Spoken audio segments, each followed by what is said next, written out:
Emily sneered at me after I announced my resignation, and I responded by maintaining a silent, steady gaze.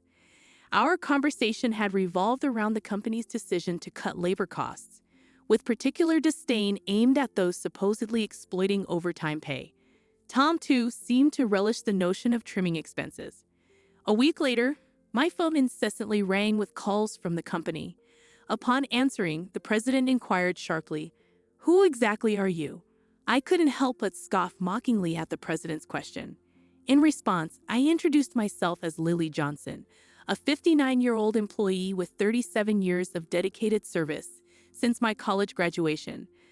I explained our company's role in providing administrative services, particularly catering to busy company presidents handling clerical work.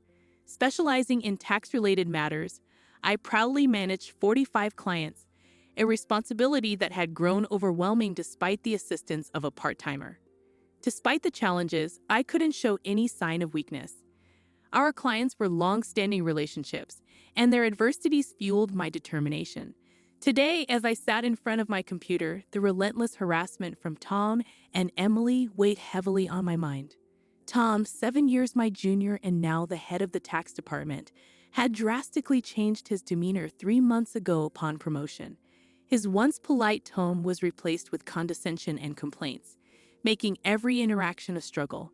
Even when I countered, he remained unfazed, instructing me to consult a manual for guidance and warning against unnecessary actions. Emily, Tom's assistant, joined in the harassment, criticizing my efficiency and mocking my rank and file status. Despite being the first to decline a promotion to department head, a fact unknown to Tom and Emily, I committed to completing my regular duties. Their harassment persisted, with Tom accusing me of increasing overtime, branding it a waste. Emily echoed his sentiment, sighing as she claimed my constant overtime was dragging down the entire tax department's performance. The recent cause of my overtime was Tom unexpectedly leaving a month's worth of client files on my desk to be filed by the end of the month after work. My face drained of color as I glanced at the files before me. "Wait, these all have deadlines this month, right?" I uttered in confusion. However, before I could grasp the gravity of the situation, Tom was already packing up his desk, completely uninterested in addressing my concerns. "I'm heading out. Take care with that," he casually remarked as he swiftly left the office, leaving me with a pile of urgent tasks. Emily followed suit, adding insult to injury with a mocking laugh. The incredulity of the situation weighed on me, and I sighed heavily as I opened the client files scattered on my desk. To my dismay, some of the files were originally Emily's responsibility. The realization deepened my sigh. I understood why Tom had been subjecting me to relentless harassment. They wanted me to retire quickly. My extensive experience and deeper knowledge in taxation made me a preferred resource for other members of the tax department over Tom. Tom's unapproachable demeanor and unattractive appearance made everyone, except Emily, avoid him. It seemed Emily's proximity to him was strategic, driven by Tom's preference for younger female employees. The shallow nature of their thinking sent a chill down my spine. Emily's harassment was not just a personal vendetta. She aimed to curry favor with Tom, the one evaluating the tax department's performance. Despite these challenges, I had to manage the declarations. Alongside preparing tax declarations for my assigned companies, it seemed today's workload was far from over. However, claiming overtime would only invite complaints from Tom and Emily, leaving me resigned to the prospect of unpaid extra hours. Then, unexpectedly, I received a summons to the president's office. Our company had recently undergone a change in leadership due to the former president's sudden illness. The new president, the former president's son, wasn't fully acquainted with our company. As I entered the office, I noticed Tom and Emily with unpleasant smirks on their faces. In a tense atmosphere, the president dropped a bombshell. "Lily, we'll need you to resign by the end of this month." My mind spun as I asked for clarification. Tom and Emily had apparently accused me of overbilling for overtime, citing that while others had around 15 hours, I had exceeded 80 hours. The president, oblivious to the true circumstances, seemed impressed with Tom and Emily's zero overtime. The reality of the situation hit me. The inflated overtime was a result of doing Tom and Emily's work. However, revealing Tom's instructions would risk portraying it as my own inability to manage time effectively. I presented the facts, asserting that I hadn't overbilled for overtime but struggled to finish my workload within regular hours. The president sighed deeply, expressing doubt but acknowledging the lack of evidence to pursue the matter further. Nevertheless, he insisted that they couldn't retain someone working at such a slow pace. Resigned to the situation, the president suggested my resignation, and it seemed his mind was made up. Told to leave the company I had devoted 37 years to, I felt a weariness settle in. Despite my dedication, the additional workload from Tom and Emily went unappreciated. I agreed to resign at the end of the month, acknowledging that I had already communicated my decision to the president. As I glanced at Tom and Emily, their vulgar smiles reflected satisfaction. Leaving the president's office, Emily taunted me with a sarcastic, "Thanks for quitting," her sneer cutting through. I responded with a silent stare, facing similar disdain from Tom, who shared his approval of cutting labor costs and labeled me as someone exploiting overtime pay. Observing their cheerful conversation, I pondered the handover process. Creating documents for all my clients, I ensured proper farewells and appointments with those I could meet personally.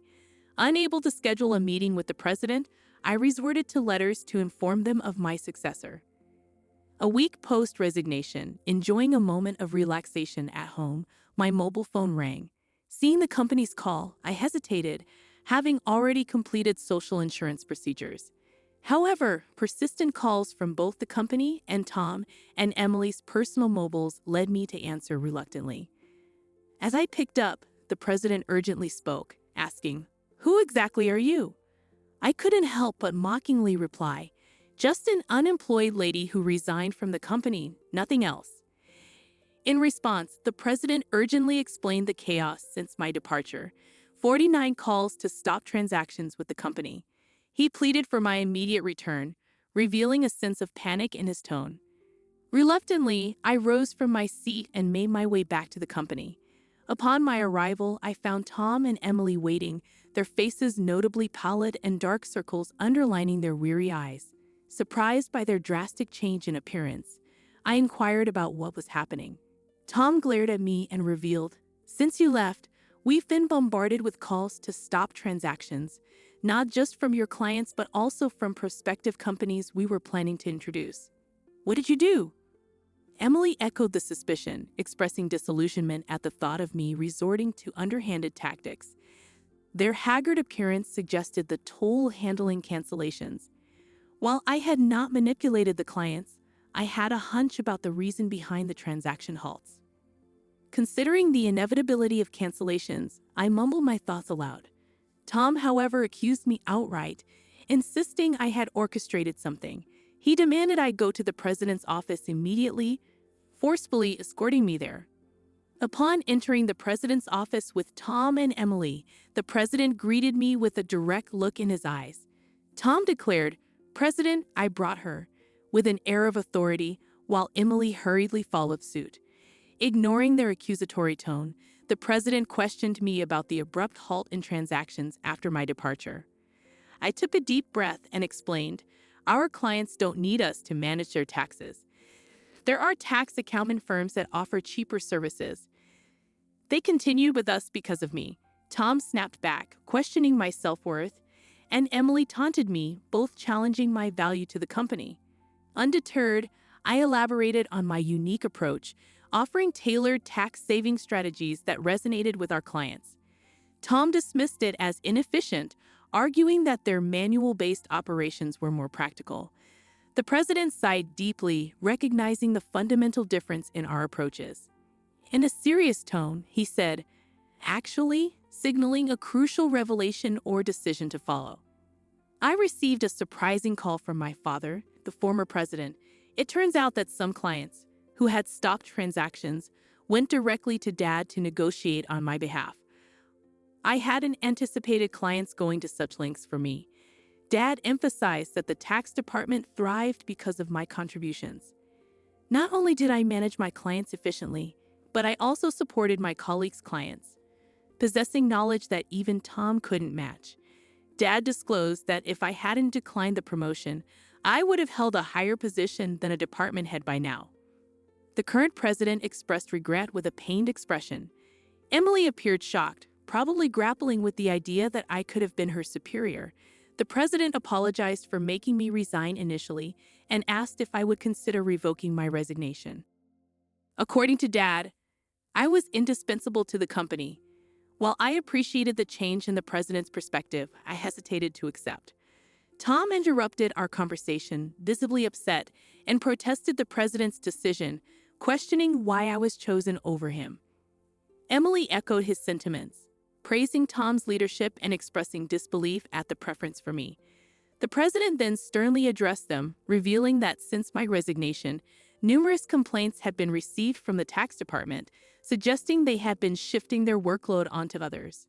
Tom's face turned pale as the president exposed the fact that he had been pushing the preparation of client declaration forms onto subordinates, including Emily's work for multiple clients.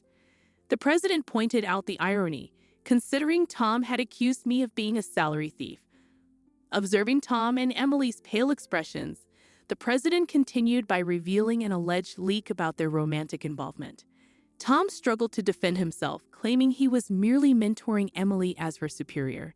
However, the president produced receipts from the accounting department, indicating dining expenses filed by Tom. Confronted with evidence, Tom, sweating profusely, was unable to provide a convincing explanation. Emily, too, turned ghostly pale as the president accused them of neglecting their duties, inflating expense claims, and violating company policy by having an affair in the office while being married. In a calm and straightforward manner, the president declared the termination of their employment effective immediately. Tom and Emily tried to resist, promising to retract the receipt claims and pleading for their jobs. "I have a family," Tom desperately pleaded, attempting to reverse his termination. Emily echoed his sentiments, tearfully expressing her fear of being fired. She promised to apologize to me and others for burdening them with work, realizing the gravity of the situation involving neglect of duties and an affair with a supervisor. Concerned about her reputation, she implored for a second chance. Sensing their desperation, I offered advice. "Why don't you stop resisting? It's undignified," I suggested. Tom glared at me, retorting, "Shut up. What would a single person like you understand?" I sighed, reminding him, "Tom, you were the one who got me fired. It's just karma. What goes around comes around. Why don't you take some responsibility and reflect a bit?" Frustrated, Tom looked away, while Emily bit her lip in distress. Aware of more details about their misconduct, I turned to the president, asking with a smile if I should share them. Tom and Emily frantically tried to stop me, fearing further exposure. I issued an ultimatum, warning them that wrongdoings would eventually come to light, urging them to face reality before it worsened. At my words, both Tom and Emily collapsed to their knees, and the president decided to fire them on the spot. Later, I revealed more about their misdeeds, including Tom faking business trips to spend days with Emily and their insidious tactics of harassing disliked employees into quitting. Despite my attempts to help those employees, Tom and Emily's strategies were relentless. They repeatedly reprimanded and pressured employees out of my sight, often assigning sudden tasks with tight deadlines. The resigned employees had initially asked me to keep quiet, but since they were now happily working elsewhere, I decided it was time to speak up. The president, furious at my revelations, expressed anger about cutting Tom and Emily's final salary. He planned to thoroughly investigate past inflated expense claims. Tom, with tears in his eyes, begged the president not to cut his salary, fearing the impact on his family. As the truth unraveled, Tom's affair with Emily came to light, leading to Tom's divorce. The two now faced claims for compensation in the divorce lawsuit, marking the consequential aftermath of their actions. I became aware of the situation when Tom reached out to me, seeking assistance in persuading the president to reconsider their firing. Emily and Tom found themselves in dire straits. Despite their efforts, they struggled to secure new jobs in the tax industry. The industry's close-knit nature meant that word of their misdeeds spread rapidly, making potential employers hesitant to hire them. Desperate for income to cover divorce compensation and living expenses, they resorted to day labor at construction sites, a stark departure from their previous office roles. Emily would often call me in tears, pleading for help. "Lily, please help. I only wanted a better life, and I never truly liked Tom," she'd cry. However, I couldn't ignore the fact that their predicament was a consequence of their own actions. Many, including myself, had been impacted by their behavior. I reminded Emily that the consequences were a result of her choices. "You can't unring a bell," I told her firmly. Facing hardships was the consequence of her decisions. Emily's despair echoed through her protests. Despite her regrets, the outcome remained unchanged. As for me, I chose to distance myself from the chaos of the corporate world. Despite the president's pleas for my return, I declined. Once told to resign, I had no desire to return. Instead, I found solace in assisting at a friend's tax office, supplementing my income and enjoying a more relaxed lifestyle. In the future, I entertained the idea of starting my own office, where I could serve my clients without the constraints of corporate bureaucracy. In my own space, I could fully dedicate myself to my clients' needs. As a tax accountant, I aspired to be on equal footing with my clients, providing service without superiority. This marked the beginning of a new chapter in my life, one filled with excitement and opportunities to pursue what truly mattered to me. My second life had just begun, and I eagerly anticipated the journey ahead.